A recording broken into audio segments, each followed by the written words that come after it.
if you had a day where nobody would recognize you?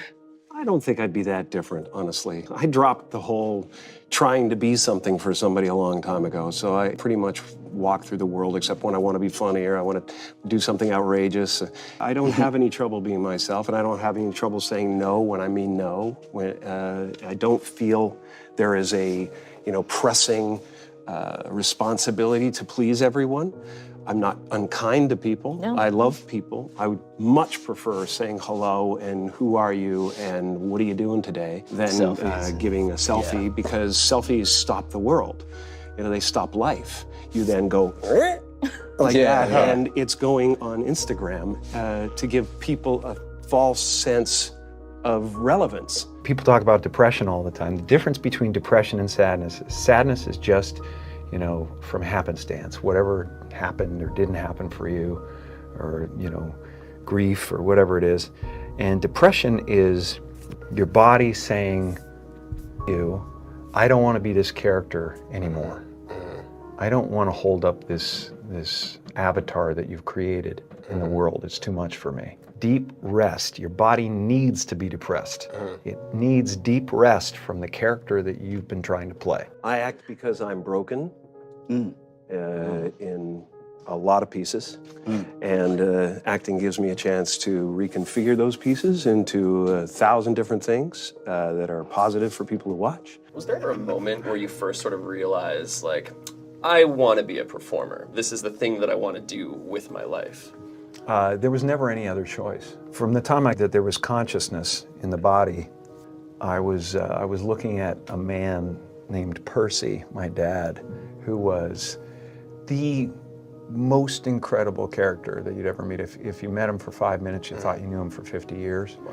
And he wrapped everyone that came into our house in stories and jokes, and I became his calling at a certain point. And he was always super behind me. But from the first time I can remember, him just lighting up the room, and him just like wrapping everybody in a story or whatever, and going, oh, that's the thing I want to do. That's what I want to be. My father could have been a great comedian, but he didn't believe that was possible for him. And so he made a conservative choice. Instead, he got a safe job as an accountant. And when I was 12 years old, he was let go from that safe job. And our family had to do whatever we could to survive. I learned many great lessons from my father, not the least of which was that you can fail at what you don't want. So you might as well take a chance on doing what you love. I watched the effect of my father's love and humor and how it altered the world around me. And I thought, that's something to do. That's something worth my time. It wasn't long before I started acting up. People would come over to the house and they'd be greeted by a 7-year-old throwing himself down a large flight of stairs. They would say, "What happened?" And I would say, "I don't know. Let's check the replay." I'd go back to the top of the stairs and come back down in slow motion. Now, fear is going to be a player in your life, but you get to decide how much. You can spend your whole life imagining ghosts, worrying about the pathway to the future, but all there will ever be is what's happening here, and the decisions we make in this moment, which are based in either love or fear. So many of us choose our path out of fear disguised as practicality. What we really want seems impossibly out of reach and ridiculous to expect, so we never dare to ask the universe for it. When I was about 28, after a decade as a professional comedian, I realized one night in LA that the purpose of my life had always been to free people from concern, just like my dad. The only one I hadn't freed was myself, and that's when my search for identity deepened. I wondered who I'd be without my fame. Who would I be if I said things that people didn't want to hear? Or if I defied their expectations of me? And that piece that we're after lies somewhere beyond personality, beyond the perception of others, beyond invention and disguise, even beyond effort itself. You can join the game, fight the wars, play with form all you want. But to find real peace, you have to let the armor go. Your need for acceptance can make you invisible in this world. Don't let anything stand in the way of the light that shines through this form. Risk being seen in all of your glory. Your job is not to figure out how it's going to happen for you, but to open the door in your head. And when the door opens in real life, just walk through it. And don't worry if you miss your cue, because there's always doors opening. They keep opening. And when I say life doesn't happen to you, it happens for you, I really don't know if that's true. I'm just making a conscious choice to perceive challenges as something beneficial so that I can deal with them in the most productive way. You'll come up with your own style. That's part of the fun. You are ready and able to do beautiful things in this world. And after you walk through those doors today, you will only ever have two choices: love or fear. Choose love, and don't ever let fear turn you against your playful heart. What's happening right now inside everybody is they're going, who am I? And they're depressed.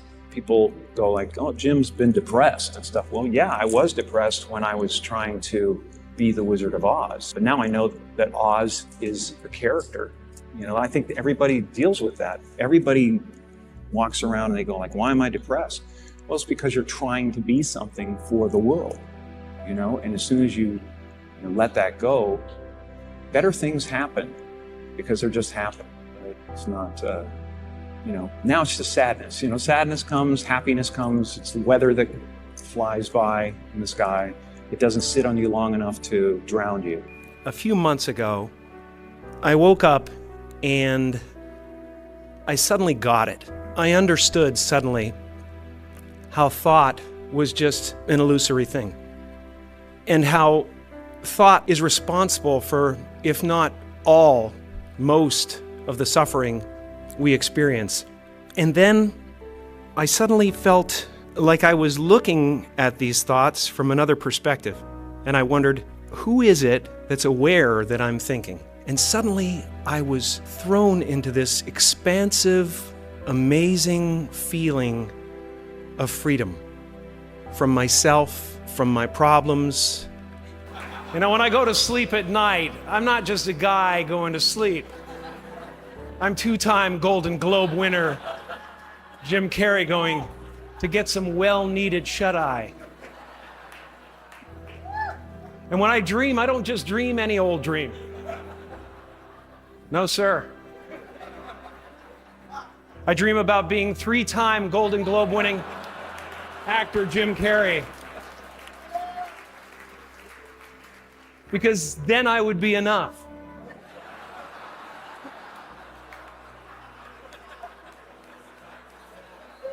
It would finally be true. And I could stop this terrible search for what I know ultimately won't fulfill me.